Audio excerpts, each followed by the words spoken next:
탄핵 소추가 되어서 표결을 할 때 윤석열 대통령에 대한 탄핵 소추를 가결시켰죠. 그때 가결시킬 때 그 탄핵 소추한 내용에는 내란죄가 들어가 있다 이 말입니다.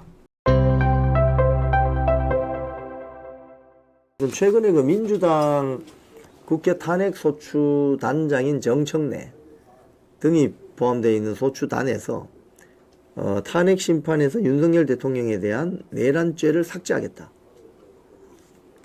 내란죄를 삭제하겠다.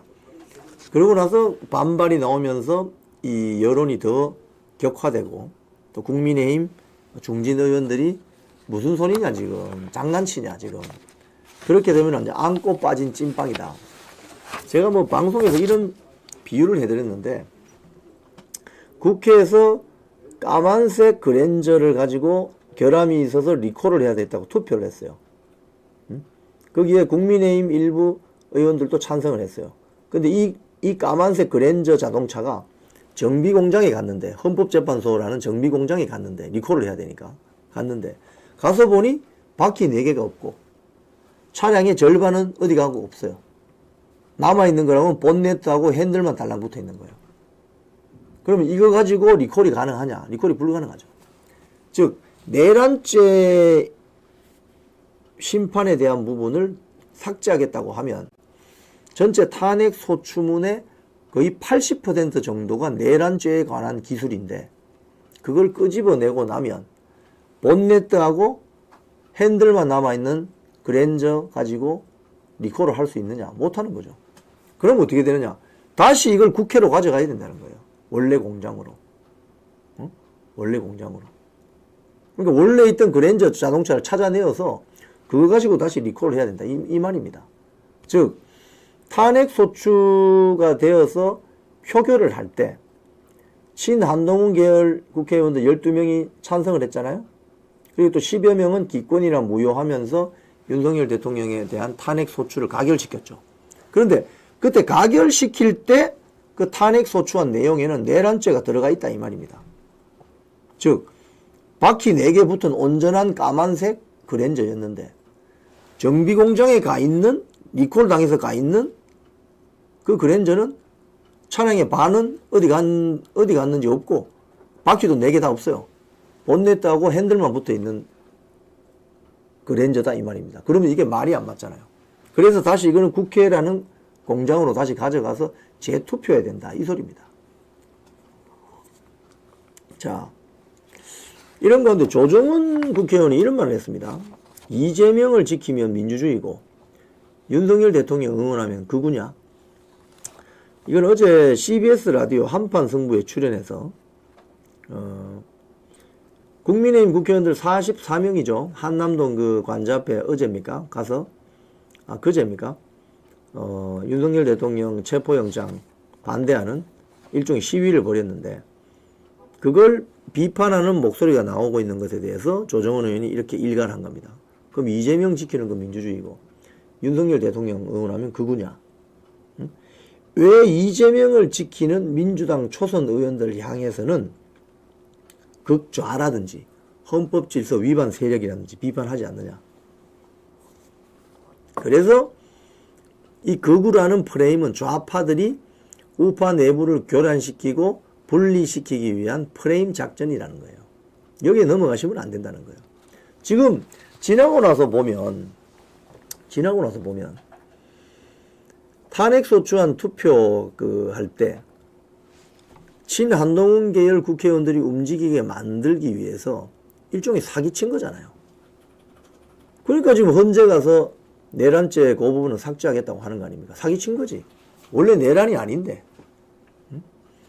일단은 투표를 가결시켜야 되니까 그걸 자극하기 위해서 친한동훈계 계열 국회의원들을 움직이기 위해서 소위 말해서 가짜뉴스 만든 거 아니냐 이거예요.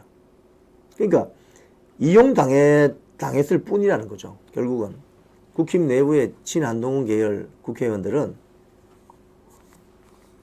이용당한 거죠. 사기꾼한테 이용당한 겁니다. 그래서 조정훈 의원이 그런 이야기를 합니다. 자, 제가 조금 전에 말씀드린 그럼 이 탄핵안, 이 뉴데일리 기사입니다. 탄핵안, 국회 재의결이 없을 때는 메가톤급 후폭풍 온다. 이게 제가 말씀드린 그 내용입니다. 자, 원래 까만색 온전한 그랜저를 가지고 결함이 있어서 리콜을 하자 투표를 했어요. 투표를 했는데 이게 정비공장에 갔어요. 정비공장에 갔더니 차량 반쪽은 어디 간지 날아가고 있고 바퀴도 4개 다 빠져 있고 남아있는 건 본네트하고 핸들만 있다. 그럼 그게 온전한 그 투표했을 때 온전한 그랜저입니까? 아니잖아요. 그래서 이걸 다시 가져가서 국회에서 다시 표결을 해야 된다 이 말입니다. 근데 국회에서 표결을 좀 안 하려고 하죠. 안 하려고 하죠. 그러면 어떻게 되느냐? 메가톤급 후폭풍이 오는데 이렇게 되면 어느 누구도 승복할 수 없는 무법천지가 된다. 대혼란에 빠지게 된다. 대한민국 사회가. 그걸 국회의장 우원식이가 지금 주도를 하고 있다 이거죠. 그 이야기입니다.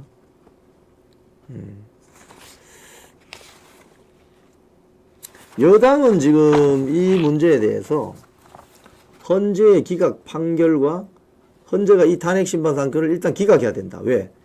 이게 원래 온전한 까만색 바퀴 4개 달린 그랜저가 아니다는 거예요. 그때 투표할 때는 까만색 바퀴 달린 까만색 그랜저였는데 리콜을 한다는 정비공장에 와보니 헌법재판소에 와보니 바퀴 4개도 없고 다 잘리고 없어요. 핸들하고 본네트만 남아있어. 그러면 이건 기각해야 된다는 거지. 그 자동차가 아니라는 거지. 원래 윤석열 대통령 탄핵시킬 때 그 탄핵 소추한 내용이 아니라는 거지. 완전히 다른 거라지. 동일성이 유지되지 않는. 동일성이 유지되지 않는. 그래서 이건 기각시켜야 되고 다시 국회로 돌아가서 재표결해야 된다 이 말입니다. 이게 상식적이고 논리적이지 않습니까 여러분? 자, 이와 관련해서 내란죄 처리와 별개로 시민단체가 지금 헌법재판관을 고발하는 지금 일도 벌어지고 있습니다. 뭐냐면 자유대한호국당 오상종 단장이 있는 자유대한호국단이 문재인이 임명한 이미선 재판관을 서울중앙지검에 직권남용 혐의로 고발했어요. 형사소송법상 재판 일자는 피고나 그 피고인 대리인 변호사하고 날짜 협의를 해야 되는데 일방적으로 일주일에 화요일 목요일 2번씩 하겠다고 그냥 일방 통보해 버렸어요. 그래서 오상종 자유대한호국당 대표는 헌법재판소법 제32조 저기 보면 이미선 재판관이라고 있죠. 이미선 재판관. 이미선 재판관이 뭐 신랑이 주식 투자를 해가지고 뭐 거의 30억대 뭐 문제가 됐던 사람입니다. 그래서 저 이미선 재판관을 고발을 했는데 고발 사유 내용 중에 보면 이런 게 있습니다. 헌법재판소법 제32조 단서에는 헌재 해당 조문을 정면으로 위반하고 수사 중이거나 재판 중인 사건의 기록을 송부 촉탁함으로써 헌법재판소법을 명백히 위반한 방식으로 재판을 진행하고 있다. 지금 자칫 잘못하면 헌재에 대한 국민적인 어떤 견제, 감시가 없게 되면 이 대국민 사기극을 벌일 가능성이 있어 보입니다. 지금 하는 걸 보면. 제가 그 카르텔이 굉장히 우려되는데요. 무슨 소리냐면 이재명은 정청래 법사위원장으로부터 보고를 받죠.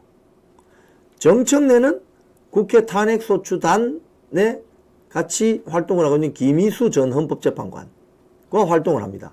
근데 김희수 전 헌법재판관이 소속된 그 법무법인, 공익법무법인의 황규필이라는 변호사가 일을 하는데 이 황규필이라는 변호사가 이번에 헌법재판관으로 추천된 정계선의 남편이에요. 그러면 정계선 헌법재판관이 헌법재판소에서 벌어지는 쟁점이라든가 일들을 백앤머니에서 자기 남편인 황규필한테 이야기를 다 할 가능성이 크잖아요. 그럼 황규필이는 다시 이걸 김희수에게 보고하고 김희수는 정청래하고 공유하면서 이게 이재명 귀로 바로 들어갈 수 있다는 거예요. 이런 카르텔이 작동하는 거 아닌가. 그 와중에 정계선은 민주당 추천, 이미선은 문재인 추천이니 이자들이 내통을 하게 되면 서로 헌법재판소에서 벌어지는 일들을 소상하게 서로 공유하면서 작전을 짤 수도 있다. 즉 친민주당, 친문재인, 친이재명 법조 카르텔이 작동할 가능성이 크다. 그래서 결국 헌재를 제대로 감시 견제하지 않으면 이번 윤석열 대통령 탄핵 심판 사건 처리 과정에서 대국민 사기극이 벌어질 가능성을 배제할 수도 없다. 이런 이야기입니다.